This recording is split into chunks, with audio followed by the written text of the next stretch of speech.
Kita berdoa. Selamat pagi ya Roh Kudus, Ruh Kudus yang baik. Selamat pagi Tuhan kami Yesus Kristus, Yesua Masih yang baik. Selamat pagi Bapa di sorga, Bapa Yahweh Jireh, Tuhan sumber kelimpahan. Karena kasih-Mu kami hidup, karena anugerah-Mu kami ada. Kami mengucap syukur untuk kasih dan anugerah-Mu. Di pagi hari ini Engkau mengizinkan kami datang di pelataran-Mu untuk memuji dan memuliakan nama-Mu Tuhan.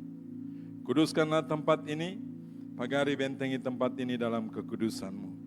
Radius 500 meter berkeliling, bagaikan tembok berapi, tiang awan, memagari membentengi tempat ini. Sehingga saat firman-Mu dilepaskan tidak akan kembali dengan sia-sia. Penguasa teritorial, pengganggu, penggugat dalam bentuk apapun, yang mau mengganggu kami saat mendengarkan firman-Mu, kami bersepakat, kami tolak, patahkan, hancurkan dalam nama Yesus. Terbakar sampai ke akar-akar. Yang tinggal adalah Ruh Kudus, memberkati, memulihkan, sehingga saat setiap telinga mendengarkan firman, yang sakit disembuhkan, yang lemah dikuatkan. Pada saat itulah nama Yesus disanjung tinggi. Bapa, hamba memohon kuasa dan urapan dari sorga. Hamba tidak lebih baik dari setiap jiwa yang ada di tempat ini. Anugerahkan kepadaku perkataan-perkataan sorgawi dan pikiran-pikiran surgawi. Segala hormat dan pujian yang diberikan kepadaku dihancurkan dalam nama Yesus. Biarlah hamba-Mu berkurang-kurang Tuhan, dan nama-Mu sajalah diagungkan tinggi di tempat ini. Berfirmanlah Bapa, kami siap mendengarkan Engkau dalam nama Yesus. Haleluya. Amin. Silakan duduk.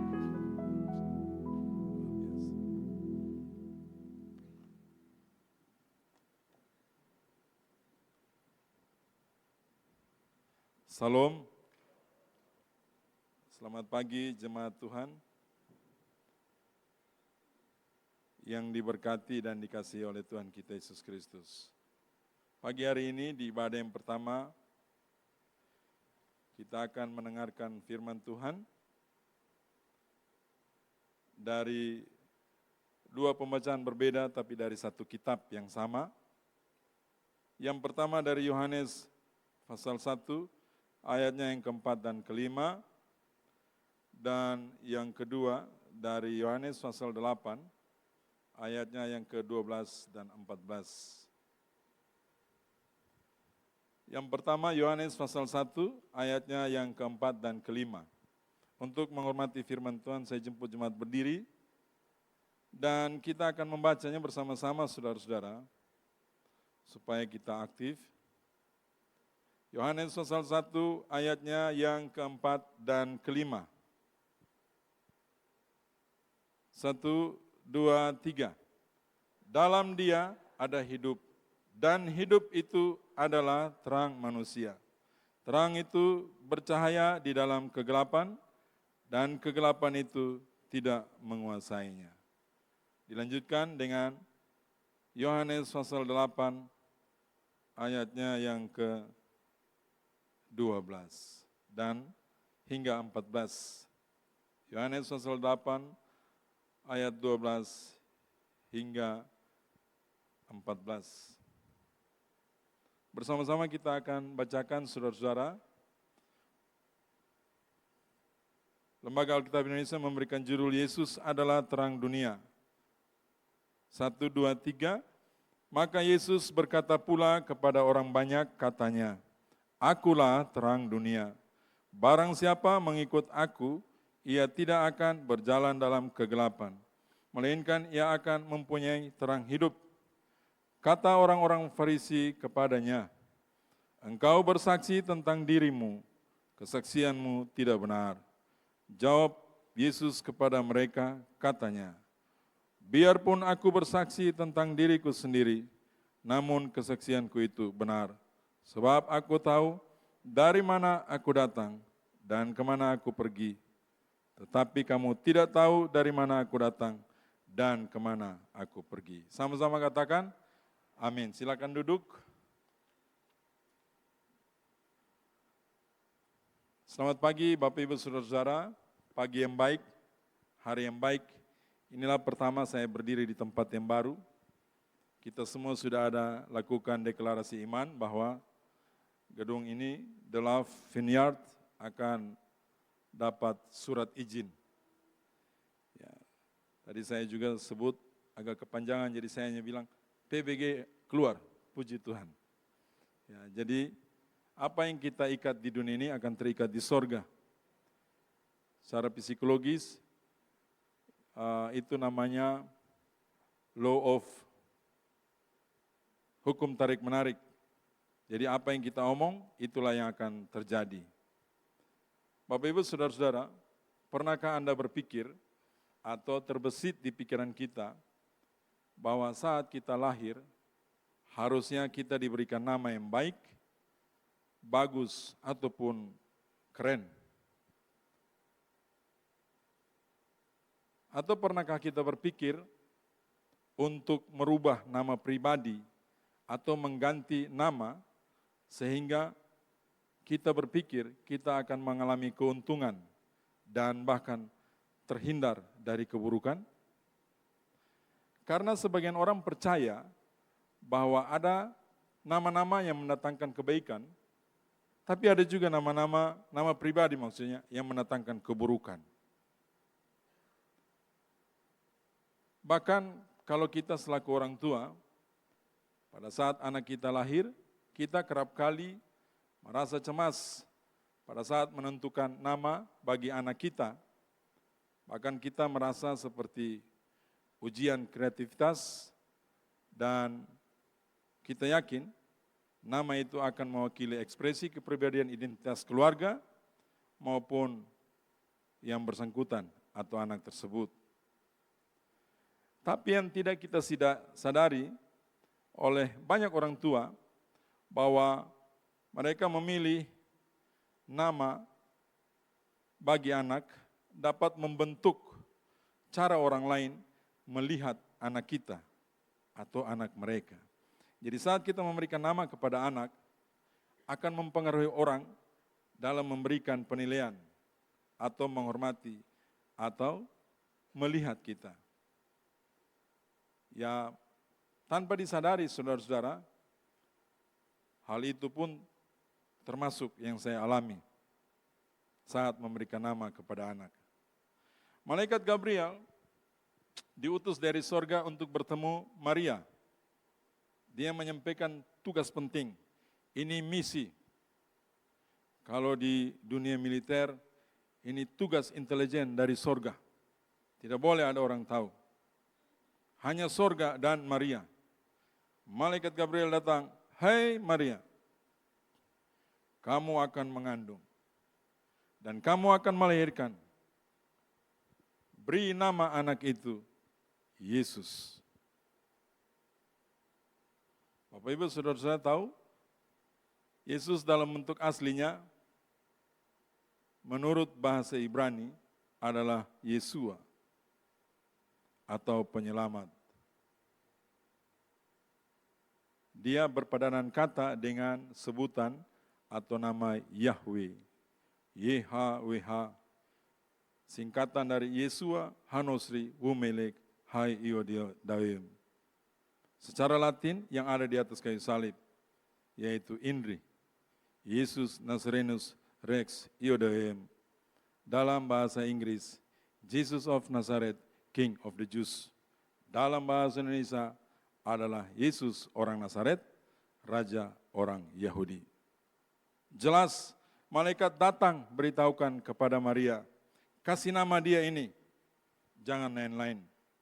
Bapak Ibu saudara-saudara, dalam kitab Yohanes pasal 8 ayat 12, deklarasi atau penyebutan kembali nama dari yang bersangkutan, yaitu Yesus sendiri, dia ingin memberitahukan kepada semua orang bahwa terang yang sesungguhnya yang sudah diberitakan jauh-jauh hari di belakang sana oleh para nabi, itu adalah dia sendiri yang hari itu maksudnya dicatat di Alkitab, yang sedang berhadapan dengan mereka, dialah terang itu.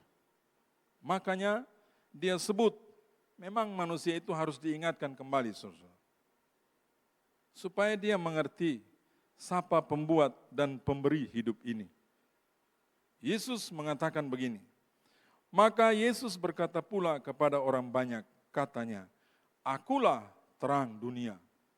Barang siapa mengikut aku, saudara, kata barang siapa ini artinya, dia mau agama apa, dia mau latar belakang pendidikan apapun, warna kulit apapun, sepanjang dia manusia, berlakulah kata barang siapa.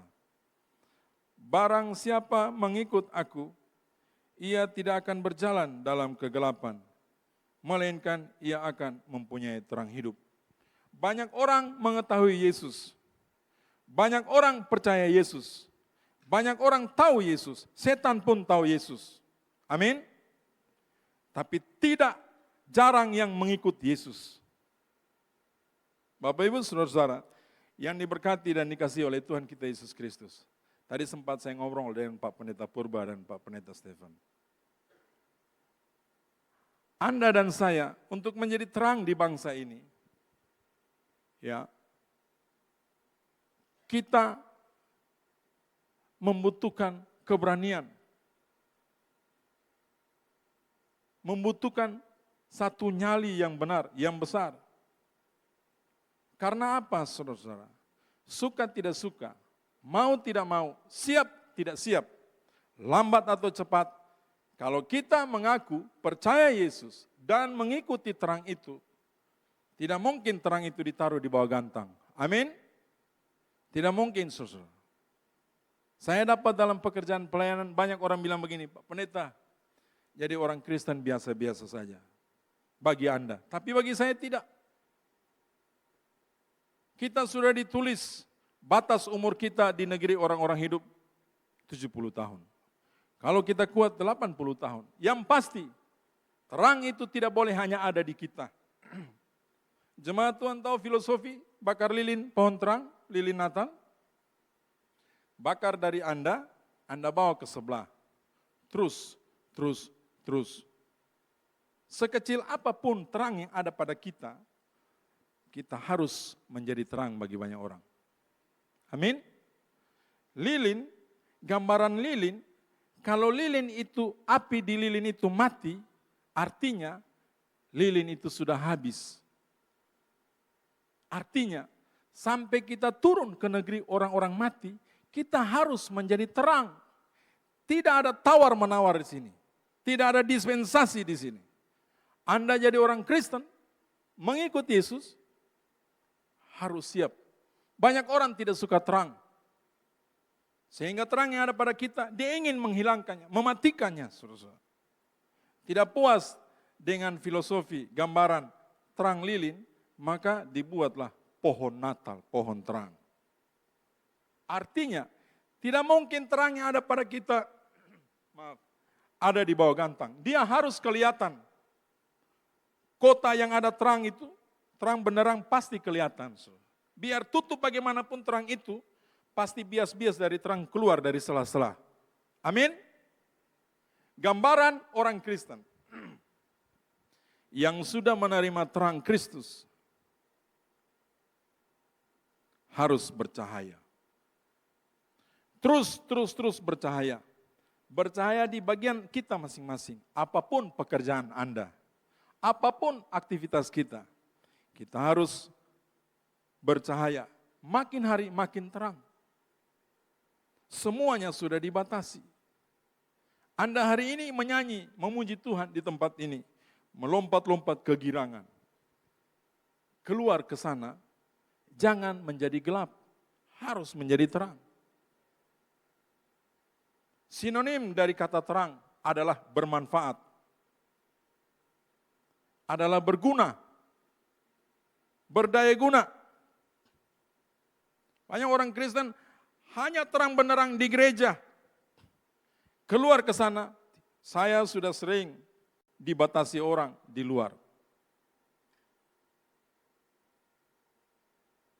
Bahkan baru-baru ini kami mendapatkan umat beragama lain datang berdoa di rumah. Saya tanam benar-benar firman, saudara-saudara. Ya. kita mengikuti Yesus, Yesus tidak meninggalkan roh ketakutan di dalam kita. Amin. Selaku orang Kristen yang mengikuti Yesus, jangan tunggu nanti Anda bercahaya di gereja yang lain, di tempat yang lain. No. Di mana saja kita berada, kita harus menjadi terang. Sehingga siapapun yang bergaul dengan kita, siapapun yang berdekatan dengan kita, kalau dia suam-suam kuku, dia akan menjadi terbakar. Dia akan menjadi terang. Dia akan semangat. Dia akan berglori oleh karena roh Tuhan ada pada kita.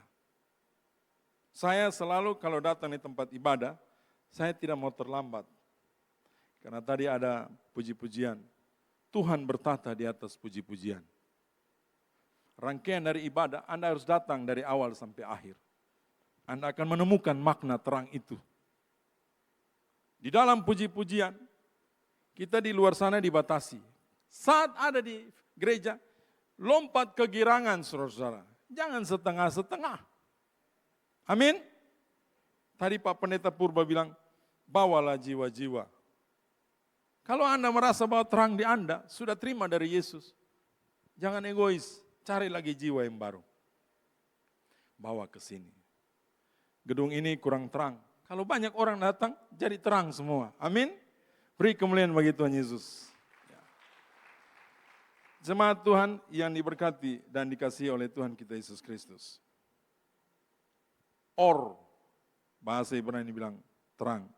Terang yang sesungguhnya adalah dari Yesus. Dan Yehi-Or, jadilah terang.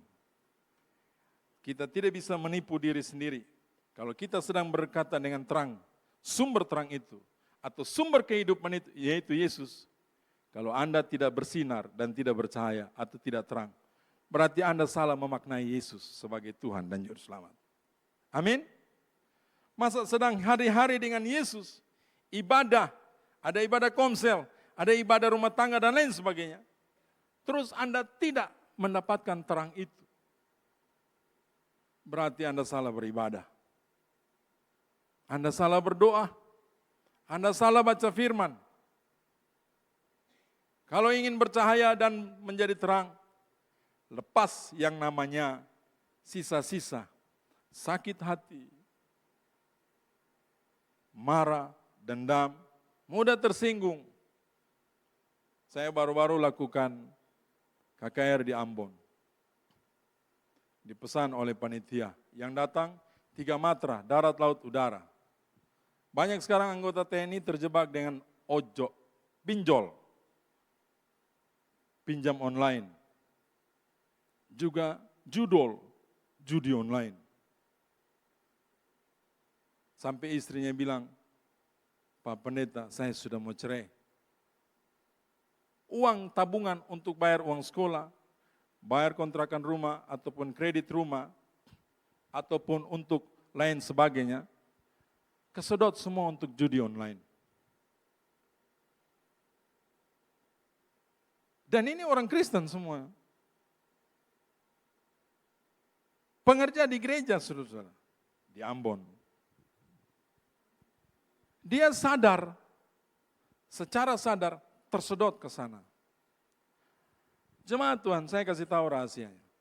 Pada saat kita sedang dekat dengan terang, bahkan terang itu masuk dalam hidup kita, iblis berdiri di sekitar kita, menunggu kapan ada celah, kapan ada waktu. Anda kalau nonton National Geographic, ya, itu saya nonton, kalau itu singa, dia mau terkam rusa atau mangsanya, dia merayap-rayap di pinggiran.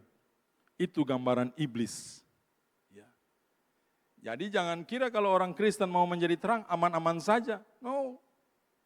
Saya selalu bilang, kalau kita jadi orang Kristen aman-aman saja, tanya Tuhan, benarkah kita masih pengikut Yesus? Amin. Karena bagian dari mengikuti Yesus, itu yang saya selalu katakan. Tangis dan air mata. Gedung ini pun berdiri, banyak pergumulan. Amin. Tetap berdoa. Doa kita akan menjadi satu permohonan yang kuat di dimensi roh, Tuhan akan mengirimkan malaikat-malaikat perang dari sorga. Seperti Gabriel datang, kasih tahu ke Maria. Ada lagi saudara, Daniel berdoa 21 hari baru malaikat turun dari sorga. 21 hari itu hampir 1 bulan saudara. Berdoa terus, karena di dimensi roh, kita peperangan dengan dimensi roh. Kalau Anda malas berdoa, bangun sudah siang, roh lain sudah menguasai udara. Doa kita tertahan. Saya saran buat jemaat ini, lakukan doa semalaman suntuk. Kami di Manado dulu biasa berdoa semalaman suntuk, dari malam sampai pagi. Kumpulnya setengah 12 malam, selesainya setengah 6 pagi. Berdoa, menyanyi, berdoa, menyanyi, berdoa, menyanyi. Anda lihat pas jam 3, setengah 4, itu kita rasa seperti langit terbuka. Tuhan berdiri depan-depanan dengan kita. Di saat orang tidur, kita berdoa. Tuhan Yesus akan bersegera datang, mengirim malaikat-malaikatnya datang. Tanya, apa yang kamu perlu? Bukankah saat ini Anda harus tidur? Tidak Tuhan. Ada satu perkara penting. Kami mau bangun gereja Tuhan. Tapi roh media Persia menahan kami. Tahu itu roh media Persia? Roh-roh dari tanah Arab. Ya. Banyak berdoa saudara. Untuk menjadi terang di bangsa ini. Susah-susah gampang. Semuanya sedang bersandiwara. Semuanya sedang tutup mata. Tahu tapi tidak melihat. Kalaupun sampai ada di depan mata, semua pejabat negara tutup mata. Itu bukan dongeng. Itu bukan cerita nenek-nenek tua. Itu fakta. Bahkan saudara-saudara, Natal Nasional, kita dihimbau, kumpul persembahan, kirim ke negeri yang tidak jelas. Saya di setiap waktu dan tempat, saya tidak ingin munafik, saudara. Saya tidak ingin mencuri kemuliaan Tuhan. Ya di atas ya, tidak di tidak, saya harus katakan, di negeri ini Anda dan saya sama. Amin. Di bangsa ini Anda dan saya sama. Punya tanggung jawab dalam kehidupan berbangsa dan bernegara sama. Kalau Anda tegas dan berani, orang lain pun takut membantah apa yang Anda bicarakan. Itulah terang yang sesungguhnya. Kalau Yesus tahu dia datang ke dunia ini, dia akan dibunuh sehingga dia tidak datang. Maka terang itu tidak dapat kami nikmati dan rasakan sampai hari ini. Tapi dia tahu kita semua perlu diselamatkan. Karena kita tercipta bukan untuk perbuatan-perbuatan jahat. Kita diciptakan untuk perbuatan-perbuatan baik. Yesus datang mencari yang hilang. Yang suka minum-minum alkohol dia cari. Yang suka berzina, berselingkuh. Suka dengan istri orang, suka dengan suami orang. Kemarin saya baru layani. Dia pacaran dengan cewek masih muda. Padahal dulu masih miskin, susah, tidak ada kerjaan, rendah hati. Begitu ada duit, kawin ulang. Sekarang istrinya pergi kembali ke orang tua. Yang begini, mati mau masuk surga? Halo? Amin? Kita semua jaga terang kita masing-masing. Setelah terang yang ada pada kita, jaga baik-baik, kita pergi ke tempat lain, jadilah terang bagi semua orang. Terang yang sesungguhnya, bukan karena terang, karena ada keinginan, ada kepentingan. Jemaat tahu terang yang ada kepentingan? Mau dapat posisi politik, dia apalagi musim-musim Natal, dia seperti Santa Claus. Bagi-bagi beras, bagi-bagi duit, bagi-bagi baju. Bikin jalan di gang-gang. Ini banyak orang datang berdoa di rumah kami. Saya tinggal di Balikpapan. Jadi kesempatan ini saya pakai baik-baik buat jemaat Tuhan di kota ini. Tetaplah bersinar, saudara-saudara. Or tu yehi or. Terang Kristus ada pada kita, jadilah terang. Seumur hidup kita, selama ada di negeri orang-orang hidup. Kalau kita tidak mampu, minta tolong Roh Kudus untuk menolong kita. Tadi ada lagu King of Kings. Lirik itu begitu mendalam maknanya. Dari kelahiran, kehidupan sampai kematian dirangkum dalam satu lagu. Lagu ini memang saya yang minta sesuatu. Ya. King of Kings. Ada lagi satu lagu, Come Jesus Come. Lagu-lagu ini ditulis oleh penulisnya berdasarkan perenungan bekerja sama dengan Roh Kudus. Kita lah, saudara-saudara lihat, banyak kursi yang belum terisi. Hari ini, Bapak Ibu, saudara-saudara datang terisi di sini, kitalah yang dipilih. Dari begitu banyak, kitalah bilangan yang diselamatkan. Masuk, memuji dan memuliakan nama Tuhan. Tadi saya masuk tempat ini, saya lihat ada 2 ibu naik tangga susah. Ya. Berjuang, saudara-saudara. Mencari Yesus untuk menjadi terang, berjuang. Jangan pikir tidak berjuang. Terus kalau ada persoalan, dikasih kepada Pak Pendeta Purba dan Pak Pendeta Stephen? Tidak. Persoalan ini bersama-sama. Amin. Berdoa buat tempat ini. Supaya tempat ini menjadi berkat. Bukan cuma sekitar sini. Tetapi menjadi berkat bagi bangsa ini. Roh Kudus menolong kita semua. Dan Tuhan Yesus menjadi sumber terang kita. Sehingga kita akan menjadi kuat. Kita akan menjadi semangat untuk membenahi hidup kita, untuk membenahi keluarga kita. Mulailah dari keluarga kita, saudara-saudara, kalau Anda ingin menjadi terang. Kalau Anda suami atau bapak, jadi terang bagi istri dan anak-anak. Jadi teladan bagi istri dan anak-anak. Ya. Jangan bapak-bapak mulutnya masih kasar, suka maki-maki, bicaranya tidak jelas. Istri-istri, jangan suami-suami belum bicara, baru satu kata, istri 1000 kata. Akhirnya lalu lintas kacau, ribut. Ya. Saya di Manado, di Balikpapan baru-baru, hadiri satu ibadah Natal, ada fragmen yang memberkati saya.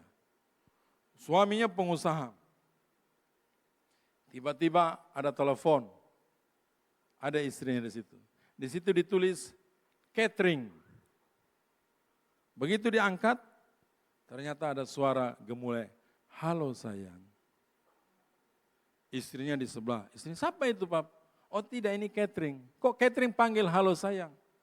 Oh itu nada panggil pada saat masuk. Akhirnya ribut. Anaknya datang. Dia teriak.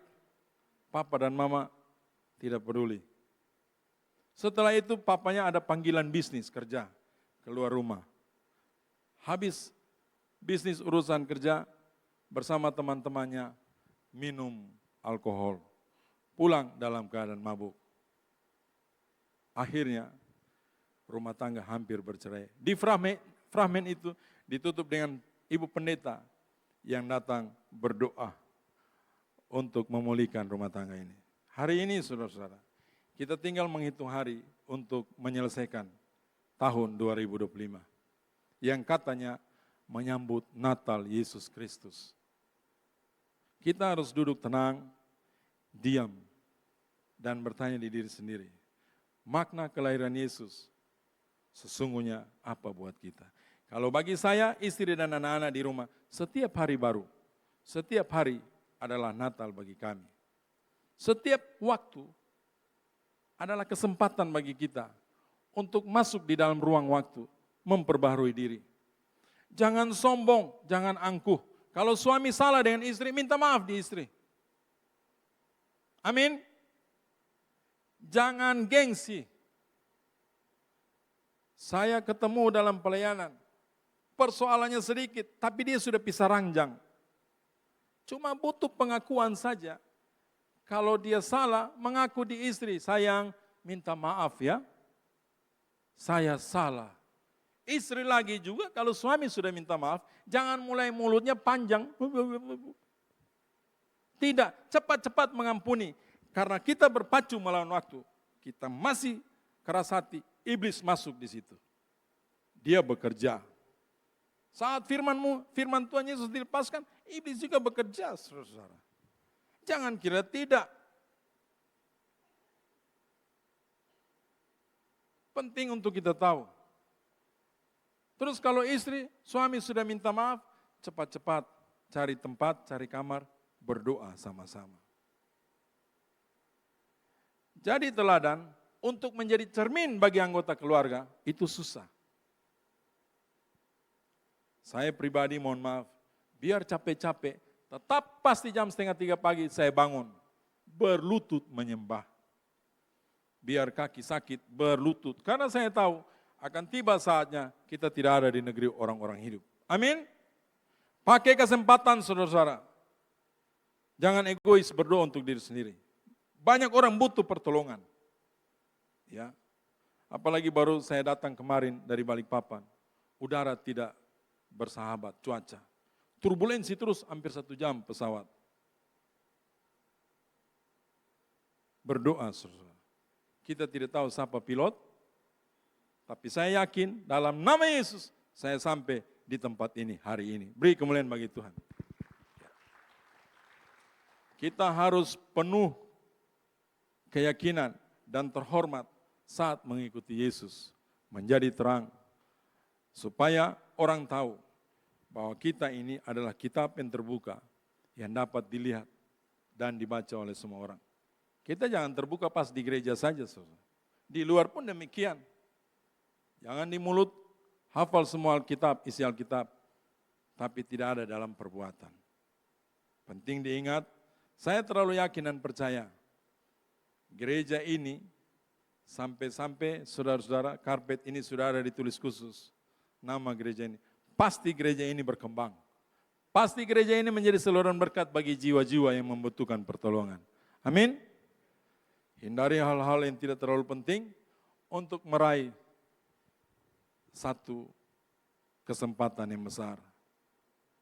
Di akhir ini, akhir khotbah saya, selamat Natal, benahi apa yang perlu kita benahi, perbaiki apa yang perlu kita perbaiki di dalam rumah tangga kita, di dalam pekerjaan kita, di dalam kehidupan kita bermasyarakat, bernegara, dan berbangsa. Sampai-sampai saudara-saudara, saya harus ingatkan, orang Kristen kalau parkir kendaraannya, mobil ataupun motor, harus tahu diri. Jangan parkir sembarang, main pergi. Saya sering ketemu itu, saudara.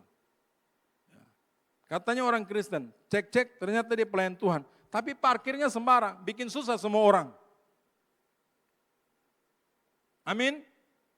Kalau pergi ke toko, belanja ke mall, belanja seperlunya. Jangan seperti orang beli-beli kayak besok sudah mau mati. Beli sampai di rumah tidak tahu mau pakai apa. Selamat Natal, Tuhan Yesus memberkati. Di tahun 2025 kita imani, beri kemuliaan bagi Tuhan. Kita imani dan amini, kita semua akan bertemu di tahun 2026. Dalam keadaan sehat-sehat, dalam keadaan baik, baik pikirannya, baik hatinya, baik tubuhnya. Tuhan Yesus memberkati. Kita berdoa. Terima kasih Roh Kudus, Tuhan Yesus baik. Bapa di sorga, hamba-Mu sudah selesai menyampaikan firman-Mu. Biarlah firman-Mu ini bekerja sama dengan Ruach Kudus, Roh Kudus. Memetraikannya di dalam hidup dan kehidupan kami. Sehingga firman ini tidak dilupakan, tetapi akan makin hari makin menjadi terang dan bercahaya. Hingga siapapun yang bergaul dengan kami, mereka merasakan sukacita karena terang Kristus yang ada pada kami. Terpuji-pujilah nama-Mu Tuhan, dari kekal sampai kekal, dari selama-lamanya sampai selama-lamanya, dalam nama Yesus, haleluya, amin.